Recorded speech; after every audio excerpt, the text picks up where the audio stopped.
ជំរាបសួរក៏ដូចជាសួស្តីបងប្អូនទាំងអស់គ្នាស្វាគមន៍មកកាន់ Channel ណាប៊ីសម្រាប់រឿងថ្ងៃនេះមាននឹងមកសម្រាប់រឿងចិនថ្មីមួយរឿងដែលមានចំណងជើងថាក្រុមមេធាវីច្បាប់ហាត់ការហើយសម្រាប់ខ្សែរឿងរបស់យើងហ្នឹងគឺនិយាយអំពីមេធាវីច្បាប់នៅក្នុងក្រុមហ៊ុនដ៏ល្បីមួយគឺពួកគេបានដាក់ពាក្យដើម្បីហាត់ការអ្នកខ្លះក៏ដាក់ពាក្យដើម្បីធ្វើការតែម្ដងហើយនៅក្នុងអំឡុងពេលហ្នឹងគឺថាពួកគាត់ជួបឧបសគ្គជាច្រើនហើយក៏ធ្វើឲ្យពួកគាត់បានស្គាល់គ្នាដោយសារតែពីដំបូងហ្នឹងពួកគាត់គ្រាន់តែជាគូប្រជែងជាមួយគ្នាទេប៉ុន្តែចង់ដឹងថាពួកគាត់អាចឆ្លងកាត់ឧបសគ្គទាំងអស់ហ្នឹងបានឬក៏អត់កុំភ្លេចទៅទស្សនាជាមួយនឹងអ្នកមានទាំងអស់គ្នាផ្ដើមដំបូងនៅក្នុងសាច់រឿងរបស់យើងហ្នឹងគឺគេបង្ហាញនៅក្នុងឆ្នាំ2024នៅក្នុងទីក្រុងប៉េជីងហើយគឺបង្ហាញនៅក្នុងក្រុមហ៊ុនមួយដែលមានឈ្មោះថា Jun and Law ដែលជាក្រុមហ៊ុនច្បាប់ដ៏ល្បីហើយក៏មានបុគ្គលិកជាច្រើនចង់ធ្វើការនៅក្នុងក្រុមហ៊ុនមួយហ្នឹងដែរអំឡុងពេលហ្នឹងក្រុមហ៊ុនគឺកំពុងតែមានការសម្ភាសន៍បុគ្គលិកជាច្រើនដែលមើលទៅបុគ្គលិកម្នាក់ៗដែលមកសម្ភាសន៍ហ្នឹងគឺសិតសឹងតែជាបុគ្គលដែលគាត់មាន background រៀននៅសាកលវិទ្យាល័យល្បីៗដូចជាប្រាសង្ហាម្នាក់នេះ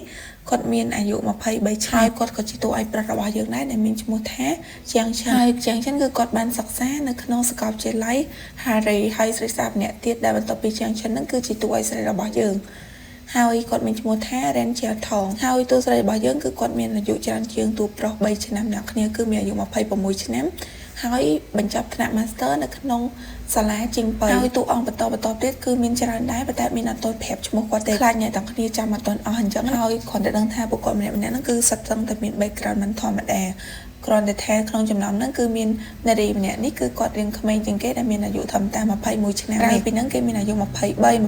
25អីចឹងទៅហើយតួស្រីយើងគឺអាយុលើសគេ26ឆ្នាំក្រោយពីចប់ការសម្ភាសន៍ហ្នឹងយើងក៏បានឃើញបេក្ខភាព7រូបដែលគាត់មើលទៅលេចធ្លោជាងគេហើយអាចនឹងជាប់ការសម្ភាសន៍ហ្នឹងនៅក្នុងចំណោមហ្នឹងក៏មានតួឯកប្រុសតួឯកស្រីរបស់យើងដែររូបភាពគេក៏បានកាត់មកមួយសប្តាហ៍ក្រោយមកពេលដែលតួស្រីគាត់កំពុងតែនៅក្នុងបន្ទប់ហើយពេលហ្នឹងគឺម៉ាក់របស់គាត់ក៏បានខលមកគាត់ណាប៉ុន្តែគាត់ដូចជាអត់បានលើកទេដោយសារតែគាត់រវល់ដេកកែអីចឹងទៅប៉ុន្តែតួស្រីគាត់ដូចជាអត់សូវចង់និយាយជាមួយនឹងម៉ាក់របស់គាត់ផងមកទៅបន្ទាប់ពីដេកកែហើយហ្នឹងគាត់ក៏បានដើរចេញទៅក្រៅបន្ទប់របស់គាត់ហើយគ្រាន់តែតួស្រីដើរផុតទៅម្ចាស់អាគេហ្នឹងគាត់ក៏បាននាំជើងសោហ្នឹងមកបន្ទប់របស់តួស្រីហើយដឹងថាគាត់មានបំណងអីទេគឺថាគាត់បានឲ្យជាងសោហ្នឹងផ្លាស់ប្ដូរសោនៅក្នុងបន្ទប់ហ្នឹងទៅជាងសោគេថាអត់ចង់ធ្វើទេដោយសារតែខ្លាចខុសច្បាប់អីចឹងណាប៉ុន្តែអីនឹងគាត់បញ្ជាឲ្យធ្វើចឹងគាត់ក៏ចេះតែធ្វើតាមហ្នឹងទៅហើយមិនមែនតែបន្ទប់តួស្រីទេដែលមានបញ្ហាបីតែបន្ទប់ស្រាវយូហ្នឹងក៏គាត់មានបញ្ហាដែរដោយសារតែពេលហ្នឹងគាត់ខលជាមួយនឹងម៉ាក់គាត់សុកដើរមកដល់បន្ទប់ហ្នឹងក៏បន្ទប់គាត់ចូលបានដែរហើយអត់មានវិជ្ជាពាក្យនោះប្រហែលជានៅអាផាតមិនមួយគ្នាគ្រាន់តែពួកគាត់អត់ដឹងទេសំខាន់រឿងហ្នឹងគឺគេឆោឡោមកអាផាតមិនហ្មងអញ្ចឹងគេក៏ទៅជុំគ្នានៅកន្លែងមួយដើម្បីធ្វើបាតកម្មអីចឹងទៅហើយពេលហ្នឹងគឺថានិយាយអត់ឈ្នះទេដោយសារតែខាងម្ចាស់អាគារហ្នឹងគេមានលិខិតចេញពីច្បាប់អីត្រឹមត្រូវអញ្ចឹងណាថាគេមានសិទ្ធិមានអីចឹងទៅហើយកំពុងតែនិយាយសុកហ្នឹងទូស្រីគាត់ក៏បានដើរមកហើយគាត់ក៏សុំមើលអាកដាស់ច្បាប់ហ្នឹងបន្ទាប់ពីមើលហើយហ្នឹងគាត់ក៏បានប្រាប់ឈ្មោះរបស់គាត់ថាគាត់រៀនខាងច្បាប់អញ្ចឹងគាត់ដោះស្រាយរឿងហ្នឹងដោយផ្ទាល់អីចឹងទៅអញ្ចឹងគេក៏ឲ្យគាត់ចូលហើយបើស្រាវយូវិញគឺឃើញរឿងហ្នឹងហើយគឺគាត់ក៏បាន live វីដេអូទុកជាផុសតាំងអីចឹងណាមួយក៏មានរឿងគួរឲ្យភ្ញាក់ផ្អើលដែរដល់ពេលទូស្រីគាត់ក៏បានចូលទៅក្នុងដើម្បីនិយាយជាមួយម្ចាស់អាគារទូស្រីគាត់ប្រកែកជាមួយនឹងម្ចាស់អាគារហ្នឹងក៏គេអត់ព្រមដោះស្រាយជាមួយគាត់ដែរគេចង់ឲ្យគាត់ធ្វើចេញភ្លាមៗអញ្ចឹងណាតែទូស្រីគាត់ថាម្ចាស់អាគារហ្នឹងគឺគ្មានសិទ្ធិទេដោយសារតែគាត់មានកិច្ចសន្យានិយាយចុះនិយាយឡើងមើលទៅនៅតែប្រកែកគ្នាហ្នឹងទូប្រុសគេក៏លូកមាត់ចូលអញ្ចឹងណាថាឲ្យអ្នកមិញហ្នឹងកុំប្រកែកមួយទូស្រីអីឲ្យគាត់នឹងយល់ព្រមតាមសំណើរបស់គេនឹងទៅព្រោះអីបើសិនជាប្រកែកកាន់តែមានបញ្ហាធំហើយឲ្យអ្នកមិញហ្នឹងអនុញ្ញាតឲ្យអ្នកជួលអាគារឬក៏ទូស្រីហ្នឹងនៅអាគារហ្នឹងមួយខែទៀតអញ្ចឹងណាដែលតម្រូវឲ្យទូស្រីបង់ប្រាក់តែមួយខែទៀតដើម្បីឲ្យទូស្រីហ្នឹងអាចរកកន្លែងថ្មីបានហើយក៏ស្រួលរៀបចំរៀបអីចឹងទៅវាអត់បន្តពេកទេណា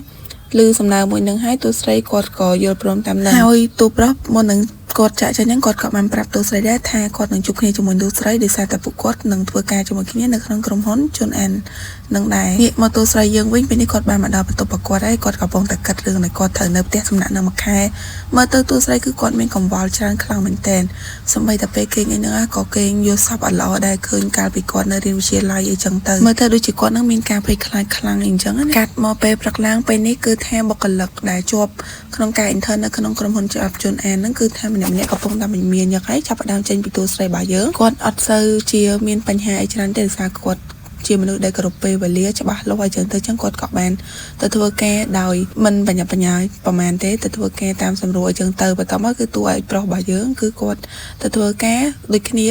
ាគ្រាន់តែរៀងឡែតជាងតួស្រីប៉ុន្តែអត់ឡែតក្នុងការចូលនៅក្នុងក្រុមហ៊ុននឹងទេដោយសារតែម៉ោងគេចូលនោះដូចជាម៉ោង9អីចឹងទៅហើយគាត់ធ្វើដំណើរដោយជិះកង់អីចឹងណាហើយបុគ្គលិកបន្តទៀតគឺស្រាវយូហើយស្រាវយូគឺរៀងរករាក់តិចឯអ្នកគ្នាសារតែគេក្រោកមកហ្នឹងគឺថាម៉ោង8:34នាទីហើយសំខាន់ប៉ាម៉ាក់គេឲ្យខំឆាត់មកដាស់ទៀតណាតែគេហ្នឹងកាត់រក admin តើគេឡែតឡោតអីចឹងទៅស្បីទៅ admin អីទៅរៀនគឺថាលេះច្រើនណាស់ទៅប្រាប់គ្រូថាស្ទះផ្លូវតាមពិតផ្ទះចិត្តសាលាទេ admin នឹកឃើញហើយគឺអត់បន្ទោសគាត់ទេសារចរិតដោយ admin នោះហើយអ្នកបន្តមួយទៀតហ្នឹងគឺថាយ៉ាន់ហ្វៃមើលទៅគាត់ដូចជាកូនអ្នកមានអីចឹងប៉ុន្តែនឹងមិនទេបានជាគាត់នៅតែធ្វើការនៅក្នុងក្រុមហ៊ុនច្បាប់ហ្នឹងប្រហែលជាចិត្តគាត់ស្រឡាញ់សំខាន់គឺសិតតបើកឡានមកធ្វើការទៀតណងគ្នាមើលទៅចេញមកគឺលក្ខណៈថាគេហាយយកហ្មងហើយនៅពេលដែលជិះតាមផ្លូវហ្នឹងគឺថាមានបដិវៈហេតុតិចតួចដែលធ្វើឲ្យស្ទះផ្លូវខ្លាំងមែនទែនដល់ពេលចឹងទៅយ៉ាន់ហ្វៃគាត់ក៏បានចុះមកមើលហើយពេលចុះមកមើលហ្នឹងក៏ឃើញឡានមួយដែលកំពុងតែមានស្ត្រីចង់សម្រាលកូននៅក្នុងឡានហ្នឹងចឹងហើយក៏មានបរិសម្នាក់ទៀតចេញពីក្នុងឡានហើយគាត់ស្មានតែបរិសម្នាក់ហ្នឹងជាប្តីរបស់នារីម្នាក់ហ្នឹងតែតាមពិតទៅគឺគ្រាន់តែជាអ្នកជិះឡានតាក់ស៊ីជាមួយគ្នាទេអញ្ចឹងបរិសម្នាក់ហ្នឹងគាត់ក៏ជាអ្នកធ្វើការនៅក្នុងក្រុមហ៊ុនច្បាប់ដែរប៉ុន្តែពួកគាត់អត់ស្គាល់គ្នាទេដែលគាត់មានឈ្មោះថាជើនានហើយជើនានគឺគេបានខ្វល់ពីម្នាក់ស្រីនៅក្នុងឡានហ្នឹងទេដោយសារតែគេប្រញាប់ទៅធ្វើការឲ្យតន់ព្រោះអីថ្ងៃដំបូងផងដល់ពេលអញ្ចឹងក៏រៀងមានបញ្ហាជាមួយយ៉ាន់ហ្វៃដែរដោយសារតែយ៉ាន់ហ្វៃមើលទៅបរិសម្នាក់ហ្នឹងជាមនុស្សអត់ចិត្តអត់អីចឹងទៅតែទោះបីជាយ៉ាន់ហ្វៃព្យាយាមស្ដីឲ្យជើនានមិនក៏ដោយក៏ជើនានហ្នឹងគេអត់បានខ្វល់ដែរដោយសារតែមិនជារឿងរបស់គេហើយអ្នកដែលខ្វល់ហ្នឹងគឺថាយ៉ាន់ហ្វៃរបស់យើងគាត់អត់អាចបាក់ភ្នែកមើលរឿងចឹងបានទេចឹងគាត់ជូនស្ត្រីមានផ្ទៃពោះហ្នឹងទៅមន្ទីរពេទ្យអញ្ចឹងទៅហើយក៏មានការសម្រួលដំណើរផ្សេងដែរកាត់មកខាងក្រុមហ៊ុនយើងវិញពេលនេះអ្នកដែលមកដល់ក្រុមហ៊ុនហ្នឹងគឺមានចំនួន6នាក់ហើយអ្នកចាត់ការក្រុមហ៊ុនហ្នឹងគេក៏បានមកណែនាំឲ្យពួកគាត់បានស្គាល់ពីកន្លែងនៅក្នុងក្រុមហ៊ុនហ្នឹងហើយក៏និយាយពីប្រវត្តិរបស់ក្រុមហ៊ុនក៏ដូចជាពានដែលក្រុមហ៊ុនធ្លាប់ទទួលបានអញ្ចឹងទៅហើយមើលទៅពានហ្នឹងគឺច្រើនខ្លាំងមែនទែនដោយសារតែជាក្រុមហ៊ុនដែលជាប់ចំណាត់ថ្នាក់លេខ2ហើយក៏មានរយៈកាល30ឆ្នាំដែរអញ្ចឹងពានក៏មិនតិចតែអ្នកគ្នាហើយបើសង្កេតមើលទៅក្នុងក្រុមហ៊ុនវិញគឺថាបុគ្គលិកម្នាក់ៗមកមានយកខ្លាំងមែនទែនហើយមាននឹងថាក្រុមហ៊ុននឹងធំមែនទែនអ្នកគ្នាគេមាន office ម្នាក់មែនរបៀបបាន department ហើយមានកន្លែងសម្រាប់អ្នក intern ថ្មីនឹងទៀតទៅគឺធំខ្លាំងមែនទែនសំខាន់មិនលំទេណាគេមក intern ហ្នឹងក៏គេមានប្រាក់ខែដែរសំខាន់គេមានវគ្គសិក្សាទៀតដូចជាឥឡូវចឹងបន្ទាប់ពីណែនាំពីក្រុមហ៊ុនហើយហ្នឹងគេក៏បាននាំពួកគាត់ទៅក្នុងបន្ទប់ដែលពួកគាត់ត្រូវរៀនថ្ងៃហ្នឹងនិយាយទៅគេមកគេមិនឲ្យធ្វើការងារភ្លាមណាព្រោះឲ្យក្រុមហ៊ុនធំអញ្ចឹងគេអត់ទាន់ទុកចិត្តឲ្យយើងធ្វើការទេគេឲ្យយើងទៅសិក្សាស្វែងយល់សិនតែយើងមានសមត្ថភាពធ្វើការនៅក្នុងក្រុមហ៊ុនគេអត់ហើយយើងទុកឲ្យបុគ្គលិកតាម7នាក់ហ្នឹងនឹងអង្គុយចាំចឹងទៅយើងមកមើលរបៀបអ្នកគ្រប់គ្រងនៅក្នុងក្រុមហ៊ុននឹងគេធ្វើការចាគ្រាន់តែចេញមកភ្លាមមិនមែនលេខាគេរាយរាប់ពីការងារដែលត្រូវធ្វើថ្ងៃហ្នឹងអីចឹងទៅគេរាយរាប់ពីការងារដែលត្រូវធ្វើថ្ងៃហ្នឹងក៏ដូចជារបាយការណ៍ផ្សេងហើយគេមានឈប់និយាយណាអ្នកនេះគឺថាដើរបរាហ្នឹងស្ដាប់បរាអីចឹងទៅហើយគាត់គឺមានឈ្មោះថាឈុងស៊ីនហើយលោកឈុងស៊ីនហ្នឹងគឺជាស្ថាបនិកក្រុមហ៊ុនហ្នឹងដែលមានអាយុ53ឆ្នាំអីចឹងទៅហើយគ្រាន់តែចូលមកដល់ភ្លាមហ្នឹងមិនមែនចាគេចាប់ផ្ដើមឲ្យបុគ្គលិកម្នាក់ៗហ្នឹងណែនាំខ្លួនហើយស្រីនាងយើងឃើញថាក្មេងៗតែក្លាហានជាងគេលើកដៃណែនាំខ្លួនមុនគេអីចឹងទៅគេប្រាប់ថាគេឈ្មោះស្រីនាងហើយគេចូលចិត្តអីអញ្ចឹងណាហើយមើលទៅការណែនាំខ្លួនរបស់គេហ្នឹងគឺថាមានតាក់ទងមួយការងារអីតែគេប្រាប់ពីចំណងចិត្តរងថ្ងៃតែគេចូលចិត្តញ៉ាំឡាកោញ៉ាំអីចឹងទៅនិយាយទៅចេញមកកំ pl ែងហ្មងអ្នកខំតបស្សាយដល់កោឲ្យញ៉ាំគ្នាតែយ៉ាងណាក៏គេមានភាពក្លាហានក្នុងការណែនាំខ្លួនដែរជាយូបកស្រាយហើយហ្នឹងលោកស៊ីនហ្នឹងគាត់ឆ្ងល់ពាក្យមួយគឺពាក្យ with មានន័យថាម៉េច with យំតែស្រីយូអត់បានឆ្លើយទេអាប៉ែជើងនាងហ្នឹងគេបានលើកដៃនិយាយមុននិយាយទៅនិយាយកាត់គេហ្មងអាប៉ែហ្នឹងចេញមកគឺថាកាច់កាំងហ្មងអាប៉ែហ្នឹងគឺគាត់មានអាយុ25ឆ្នាំហើយការណែនាំខ្លួនរបស់គេហ្នឹងគឺចេញមកបែប professional លឿនអីចឹងណាបន្ទាប់ពីនិយាយហើយហ្នឹងគេក៏ទះដៃឲ្យអីចឹងទៅអ្នកបន្ទាប់ហ្នឹងគឺថា leaker អ្នកគ្នាហើយ leaker គឺគេមានអាយុ24ឆ្នាំប៉ែនេះក៏ស្រៀងនឹងសៅយូរដែរគេរៀងកំ pl ែងអញ្ចឹងណាហើយគេក៏បានអួតថាសមត្ថភាពគេនឹងខ្លាំងហើយគេអាចធ្វើជាអ្នកដឹកនាំបានអីណានៃហើយគេក៏ធ្លាប់ចូលរួមស្រាវជ្រាវនៅសាកលវិទ្យាល័យច្រើនដែរពេលដែលគេរៀនហ្នឹងហើយមើលទៅដោយសារតែ leaker ហ្នឹងនិយាយច្រើនពេកហ្នឹងគាត់ឈ្មោះគាត់ទេគាត់បានបញ្ឈប់ពីបន្តមកក៏ដល់វគ្គដែលទូប្រុសគាត់នឹងណែនាំខ្លួននៅបន្តែមុននឹងណែនាំខ្លួនហ្នឹងលេខារបស់លោកស៊ីនហ្នឹងគេក៏បានមកស្ដាប់ប្រាប់រឿងមួយយ៉ាងប្រហែលជាទាក់ទងនឹងបញ្ហារបស់ទូស្រីជាមួយនឹងម្ចាស់គេហើយប៉ុន្តែ គាត់ក៏អត់មានថាអីដែរគាត់ឲ្យបន្តកម្មវិធីនឹងទៀតណាហើយទូប្រុសគេក៏បានណែនាំខ្លួនទៅថាគាត់នឹងឈ្មោះជាងបានសិក្សានៅសាលាច្បាប់ Harry ហើយគេធ្លាប់ចុះកម្មសិក្សានៅក្រុមហ៊ុនរបស់សហរដ្ឋអាមេរិក Simsport និយាយទៅ background គេក៏គួរឲ្យចាប់អារម្មណ៍ដែរណានិយាយហើយនឹងម្នាក់ឡើងវ៉ាវហ្មងសម្រាប់ទទួលស្រីរឿងក៏រៀងភ្ញាក់ផ្អើលដែរសំខាន់គេឆ្លៀតដៀងមើលទូស្រីហើយក៏និយាយថាតាមរយៈកម្មវិធីហ្នឹងគេសង្ឃឹមថាគេអាចនឹងរកឃើញគូប្រជែងដែលមានសមត្ថភាពខ្ពស់មិត្តភក្តិពិតអីចឹងទៅអត់មានអ្នកដឹងថារកឃើញមិត្តភក្តិពិតឬក៏ស្នេហាពិតទេគ្រាន់តែដឹងថាពេលគេនិយាយចប់ហ្នឹងយ៉ាន់ហ្វៃហ្នឹងគាត់ក៏បានរត់មកដល់ហើយគ្រាន់តែមកដល់ភ្លាមហ្នឹងគឺថាគេមានអំណាចហ្មងដោយសារតែលោកស៊ីនហ្នឹងគេបានដឹងហើយថាយ៉ាន់ហ្វៃហ្នឹងគេមានបញ្ហាតាមផ្លូវហើយបុកប្រុសរបស់យ៉ាន់ហ្វៃហ្នឹងគឺបានខលមកប្រាប់គាត់រួចរាល់ហើយនិយាយទៅគេមានខ្សែរយៈខ្សែពោះដែរហ្នឹងអ្នកគ្នាព្រោះអីគ្រាន់តែមកភ្លាមគឺគាត់ស្គាល់ហ្មងហើយគ្រាន់តែមកភ្លាមហ្នឹងបានឃើញជ្រៅនាងហ្នឹងអញ្ចឹងគេក៏រៀងឌឺដងតិចដែរនិយាយទៅពាក្យហ្នឹងចេញមកអត់ត្រូវគ្នាមកហើយអ្នកបន្ទាប់ហ្នឹងគឺថា Ranger ថងរបស់យើងហ្នឹងគេបានបញ្ចប់ការសិក្សានៅសាកលវិទ្យាល័យជីងប៉ៃហើយតែប៉ុណ្្នឹងឯណាគឺថាអង្គុយហ្មងនិយាយទៅការណែនាំរបស់គាត់គឺខ្លីៗម៉ាត់ម្នាក់គឺថាឡើងយកមកដល់អ្នកគ្នាព្រោះអីវាផ្លូវការប៉ុន្តែវាខ្លីពេកអីចឹងហើយនឹងមិនទេគេមិនតណែនាំខ្លួនអត់ផងរូបភាពរបស់យើងគឺថាគេកាត់មកពេលដែលបញ្ចប់កម្មវិធីវគ្គ1ហ្នឹងគឺថាពេលលីកើហើយទៅCNU យើងហ្នឹងគឺថាមិនសមមើលបន្ទុកគេអ្នកគ្នាហើយបែបវិញតាយើងហ្នឹងគឺថាដូចសាហាវគេមានប្រាប់ណាគេបាននិយាយថាពាក្យហ្នឹងគឺថានៅលេខរៀងចុងក្រោយគេហើយពាក្យហ្នឹងឡើងខាំងចំណែកទូប្រុសវិញគេថាបានមកជួបលោកហើយគេក៏ចង់សុំញ៉ាំអាហារជាមួយលោកស៊ីនប៉ុន្តែមើលទៅលោកស៊ីនរបស់យើងគឺថាមិនមែនជាអ្នកដែរស្រួលជួបពាក្យនេះវិញគឺថាចាំតែវិភាគគេទេថាគេហ្នឹងមានខ្សែអីជាមួយលោកស៊ីនអីចឹងទៅតាមពិតទូប្រុសគាត់គ្មានខ្សែទេគ្រាន់តែគេរាក់ទាក់បែបធម្មតាណាហើយទូស្រីគេក៏បានឃើញការនិយាយរបស់លោកស៊ីនហើយនឹងទូប្រុសដែរហើយឃើញគេអញ្ចឹងគឺថាអត់ខ្វល់ពីគេមិនបានទេគឺថាឆៃខ្លាចគេខ្លាំងជាងខ្លួនដឹងតែពងឆៃហ្នឹងគឺថាទូប្រុសគេដើរមកបញ្ញាក់តែម្ដងចេះហើយដោយសារតែទូប្រុសមកបញ្ញាក់ចឹងហើយចឹងគាត់ក៏បានអូនដៃទូប្រុសហ្នឹងទៅក្នុងបន្ទប់ដើម្បីប្រាប់ទូប្រុសថាឲ្យរក្សាបញ្ហាដែលគាត់កាត់ឡើងថ្មីហ្នឹងឲ្យគាត់ហើយទូប្រុសគេក៏និយាយទៅថាគាត់មិនសន្យាទេថាគាត់នឹងរក្សាពាក្យសម្ងាត់ហើយទូប្រុសគាត់ថាគាត់មិនរក្សាការសម្ងាត់ទេប៉ុន្តែទូស្រីក៏មានលក្ខខណ្ឌមកដោះដូរចឹងទៅថាបើទូប្រុសមិនរក្សាការសម្ងាត់ឲ្យគាត់ចឹងការសម្ងាត់របស់ទូប្រុសក៏គាត់បង្ហាញដូចគ្នាហើយអត់មានដឹងថាការសម្ងាត់ទូប្រុសហ្នឹងវាពាក់ព័ន្ធអីទេសារតែគេបង្ហាញពីក្រុមហ៊ុនមួយណានេះដោយសារតែពេលណែនាំខ្លួនហ្នឹងគឺថាគេអត់បានណែនាំឲ្យយើងអស់ចឹងអត់មានមកប្រាប់បន្ថែមទៀតគឺថាអាចារ្យមុខស្លូតអញខ្ញុំសាក់រៀងខ្លីពីអាពកកាជូនហ្នឹងគឺអត់មានផ្លិចឈ្មោះគាត់ហើយឈ្មោះគាត់ក៏រឿងបាអានអញ្ចឹងអត់មានសំហៅគាត់ថាអាចារ្យមុខស្លូតណាក្រៅពីហ្នឹងគឺមានស្គាល់ឈ្មោះគាត់ទាំងអស់ផ្លិចតាចាយមួយនឹងទេអ្នកគ្នាអញ្ចឹងយូរទៅអ្នកគ្នារឿងចំណាំគាត់ផងហើយពេលហ្នឹង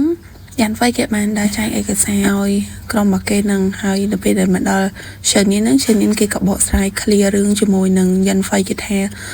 រឿងព្រឹកមិញហ្នឹងគឺចង់ឲ្យវាបញ្ចប់អញ្ចឹងណាមូលហេតុដែលគាត់អត់ជួយហ្នឹងដោយសារតែគាត់ខ្លាចការជួយរបស់គាត់ទៅកាន់អ្នកដទៃហ្នឹងធ្វើវាប៉ះពាល់ដល់អាជីពរបស់គាត់អញ្ចឹងយ៉ាន់ហ្វៃលើតែអញ្ចឹងគឺថាគាត់អត់មកអីទេអ្នកគ្នាកាំងនឹងចម្លើយរបស់គេហ្មងថាជួយអ្នកដទៃប៉ះពាល់ដល់ខ្លួនឯងអញ្ចឹងទៅតែមិនចាំបកស្រាយអីច្រើនទេព្រោះពេលដែលកំពុងតែនិយាយសុកហ្នឹងណាបែកចំនួនការហ្នឹងគឺគាត់បានមកហៅក្រុមអាតការហ្នឹងទៅប្រជុំទៀតហើយអ្នកគ្នាហើយលើកនេះប្រហែលជាគេដាក់ការងារអីឲ្យធ្វើអីតែកំពុងតែចែកគ្នាហ្នឹងជំនួយការគាត់ក៏បានមកប្រាប់ថាឥឡូវហ្នឹងគឺដល់ម៉ោងសម្រាប់ថ្ងៃត្រង់ហើយគ្រប់គ្នាអាចទៅញ៉ាំអាហារថ្ងៃត្រង់បានហើយម្នាក់គាត់ទៅលើចឹងគឺថាគេទៅអស់ហើយនៅសល់ទទួលស្រីបើស្រីយូវិញពេលដែលញ៉ាំហើយហ្នឹងគាត់ក៏បានទិញអាហារសម្រន់ខ្លះឲ្យទូស្រីដែរទូស្រីគេអត់ចង់ជពាក់ណាគេទេគេចង់បាញ់លុយឲ្យភ្លាមប៉ុន្តែស្រីយូគេអត់ព្រមទេដល់ពេលចឹងទៅគេក៏បានប្រាប់ថាបើចង់ឲ្យគេអាចទិញកាហ្វេឲ្យគេលើក្រោយក៏បានដែរប៉ុន្តែទូស្រីគេមិនចឹងទេអ្នកគ្នាគឺគេត្រូវគេសងភ្លាមចាអញ្ចឹងគេក៏បានផ្ញើទៅស្រីយូតែម្ដងបើទូប្រុសវិញគ្រាន់តែមកដល់ភ្លាមហ្នឹងគឺថាគេមានមុខមានមាត់ណាដោយសារតែពេលហ្នឹងលោកសុងគេបានហៅទូប្រុសទៅជួបហើយម្នាក់ថាអូទូប្រុសលយម៉េបានលោកសុងហៅទៅជួបទៀតពេលចូលទៅដល់ហ្នឹងទូប្រុសគេខំណែនាំខ្លួនអីចឹងគេស្គាល់តែលោកសុងតែងតាំងគេជាប្រធានក្រុងអីចឹងណាតាមពិតទៅកូពីกระดาษទេអ្នកគ្នាហើយទូប្រុសពេលហ្នឹងប្រហែលជាគេអត់ទាន់ចេះកូពីกระดาษអស់អ្នកគ្នាអញ្ចឹងគេក៏ឆែកមើលទូរស័ព្ទដែរប៉ុន្តែឆែកដល់ទូស្រីគេក៏បានមកដល់អញ្ចឹងទូស្រីគេក៏ប្រហែលជាដឹងចំណុចខ្សោយរបស់ទូប្រុសថាទូប្រុសហ្នឹងអត់ចេះកូពីกระดาษប៉ុន្តែទូប្រុសគេថាគេមិនអត់ចេះទេគេធ្លាប់តែប្រើ version ចាស់ម៉ាស៊ីនថ្មីនេះគេអត់ចេះអញ្ចឹងទៅតែទូស្រីគាត់មិនខ្វល់ថាទូប្រុសចេះឬក៏មិនចេះទេសំខាន់ដាក់กระดาษឲ្យកូពីចេញមកបានគឺថាចាប់ការងាររបស់គាត់ហើយគេក៏ដល់វគ្គចូលមក រៀនបន្តអ្នកគ្នាថ្ងៃហ្នឹងគឺគេមានករណីមួយឲ្យក្រុមប្រកួតហ្នឹងគឺដោះស្រាយដោយសារតែមានអបតវហេតុមួយកាត់ឡើងដោយសារតែអ្នកបើកខុសបច្ចេកទេសក៏មានអបតវហេតុអីចឹងណាហើយគេសើពីរឿងក្តីហ្នឹងហើយម្នាក់គ្រាន់តែស្ដាប់រឿងហ្នឹងហើយគឺថាសម័យដូចជាមានរឿងហ្នឹងគាត់ទៅមើលរឿងហ្នឹងគឺផ្ទាល់ហ្មងតាមពិតទៅគឺគ្រាន់តែជាការសម័យទេអ្នកគ្នាហើយរឿងក្តីនេះគឺគេឲ្យធ្វើថ្ងៃហ្នឹងនៅថម៉ោង6ល្ងាចហើយអ្នកដែលធ្វើបាននឹងបានបន្ទុកខ្ពស់ចឹងទៅបាទម្នាក់គ្រាន់តែលើរៀងស្លន់ដែរអ្នកគ្នាសារតែលើម៉ោង2ជាងហើយអញ្ចឹងគេក៏បញ្ញាទៅធ្វើទៅចំណែកអបិជំនួយការហ្នឹងអូយស្អាតមែនអ្នកគ្នាគេឲ្យខ្ញុំឡើងស្រស់ហ្មងណាដោយសារតែគេមើលទៅប្រហែលជាគេធ្លាប់ធ្វើការងារបែបហ្នឹងកាលពីគេតំតែចូលដែរមកទៅបើខាងក្រុម intern របស់យើងវិញចាគ្រាន់តែលើភ្លាមហ្នឹងគឺថាម្នាក់សវ៉ាតមើលសភៅផងស្រាវជ្រាវផងដើម្បីបញ្ចប់រឿងក្តីហ្នឹងត្រឹមម៉ោង6ល្ងាចបើអាចារ្យមកស្លូតនេះគឺថាគេប្រកាសអានសភៅគេបើកសភៅច្បាប់អានភ្លាមតាមបើទូប្រុសវិញគឺថាមិនដឹងកំណត់មកពីណាទេចាគឺថាមកដល់កុំព្យូទ័រភ្លាមគឺចាប់ផ្ដើមវិភាគធ្វើរបាយការណ៍យកតែម្ដងហើយអ្នកផ្សេងទៀតគឺគេកំពុងតែស្រាវជ្រាវតាមបែបផែនខ្លួនឯងម្នាក់អីចឹងទៅហើយយើងអត់ដឹងថាពួកគាត់នឹង submit ការងាររបស់ពួកគាត់នឹងបានទាន់ពេលឬក៏អត់ទេដោយសារតែឥឡូវហ្នឹងសាច់រឿងរបស់យើងគឺបាន slash តែប៉ុណ្្នឹងហើយកុំភ្លេចថានឹងជាមួយនឹងមាននៅភាគ2ទាំងអស់គ្នាណាបងប្អូនហើយរឿងនេះមានដឹងថាគេចេញជាភាសាខ្មែរឬក៏មានអ្នកសម្រាប់ហើយឬក៏នៅទេដោយសារតែ admin មើលទៅឃើញរឿងនេះតំណងហើយមានដែរធ្វើរឿងបាត់ច្បាប់ចឹងទេចឹងក៏ admin សាកល្បងធ្វើហើយបើសិនជាមានកំហុសខុសឆ្គងអី admin សូមមេត្តាកាន់តែអភ័យទោសផងអ្នកគ្នាដោយសារតែ